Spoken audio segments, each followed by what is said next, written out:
కనుక ప్రభు మెచ్చుకునేవాడే ఎప్పుడు కానీ తను మెచ్చుకునేవాడు ఎప్పుడు కాడు అని దేవుడి వాక్యము తెలియజేస్తుంది. కాబట్టి మనం ఎంతటి వారిని క్షమించే గుణం కలగాలి. అప్పుడే మనకు మన పరలోకపు తండ్రి క్షమిస్తాడని దేవుడి వాక్యం తెలియజేస్తుంది. నిన్ను వల్లే నీ పొరుగువారిని ప్రేమించు. విసిగించుకోకూడదు, ప్రేమించాలి. ప్రేమించడం నీకు చెప్తే పరలోక దూరణాలు నీకు తీయబడతాయి. దేవునికి మహిమ కలుగును గాక. నీకు తీయబడతాయని ఆయన తెలియజేస్తున్నాడు. కాబట్టి మనం 77 ఏళ్ల వారు మటుకు క్షమించుతూనే ఉండాలి. దోషి వేసే వారిగా, ఉమ్మి వేసే వారిగా, ఏలిసే వారిగా మనం ఉండకూడదు.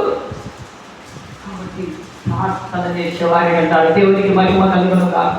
ప్రార్థన చేయాలి.